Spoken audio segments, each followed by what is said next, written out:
Shalom bapak-bapak, ibu-ibu, dan saudara sekalian. Saat ini saya akan sharing firman tentang mengubah penderitaan menjadi berkat, seperti apa yang dialami oleh Hana. Hana yang mula-mulanya mandul, tetapi karena dia tetap terus bertekun dan setia di dalam Tuhan, maka segala penderitaannya diubahkan menjadi berkat. Hana yang mula-mula tidak memiliki anak, tetapi kemudian memperoleh 6 orang anak, yaitu 4 orang anak laki-laki dan 2 orang anak wanita, di mana salah satu anak lakinya yaitu adalah Nabi Samuel.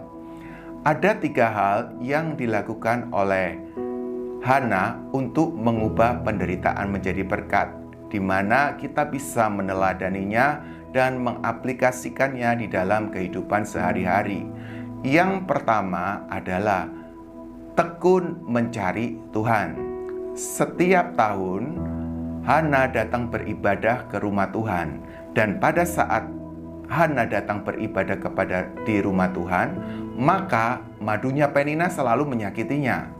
Penina ini adalah gambaran orang yang tidak berbahagia. Karena kenapa? Orang yang berbahagia pasti tidak ingin menyakiti orang lain. Penina ini adalah gambaran orang yang ingin memuaskan egonya, karena dia merasa tidak bahagia, karena di dalam hatinya dipenuhi dengan cemburu dan dipenuhi dengan iri hati. Dan ini semua dia butuh pelampiasan, yaitu kepada Hana. Tetapi setiap tahun Hana tekun beribadah, walaupun di dalam ibadahnya itu mendatangkan siksaan, mendatangkan penderitaan, mendatangkan hinaan dan cercaan kepada Hana yang dilakukan oleh Penina. Hal apa yang dapat kita pelajari? Biarlah ibadah kita, walaupun itu mendatangkan penderitaan, walaupun itu mendatangkan ketidakadilan, walaupun itu mendatangkan kerugian kepada kita, kita tetap terus melakukannya kepada Tuhan. Beribadah itu, saudara, tidak harus selalu identik dengan hari Minggu ke gereja, tetapi kehidupan kita sehari-hari itu adalah ibadah.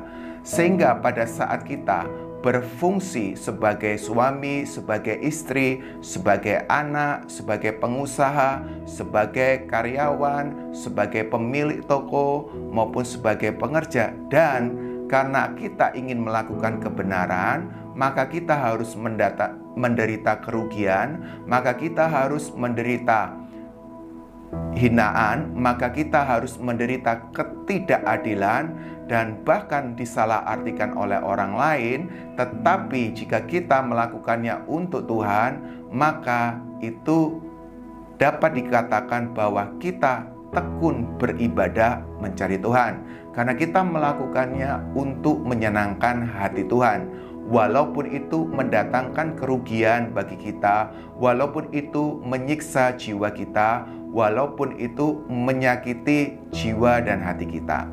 Dan yang kedua yang dilakukan oleh Hana yaitu berdoa sesuai dengan kepentingan Tuhan. Hana berjanji bahwa dia akan memberikan anak pertamanya kepada Tuhan untuk kemuliaan Tuhan. Dan itu yang dia lakukan. Dia memberikan Samuel kepada Tuhan untuk dikhususkan menjadi milik Tuhan, sehingga Tuhan berkenan. Yang ketiga, Hana selalu menutup mulut untuk tidak membuka aib orang.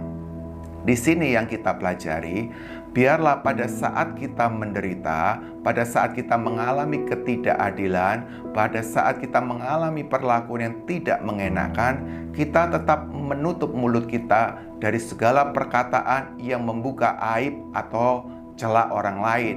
Entah itu aib celah pasangan kita, entah itu aib celah anak-anak kita, entah itu aib celah karyawan kita, entah itu aib celah atasan kita, bos kita, maupun langganan kita.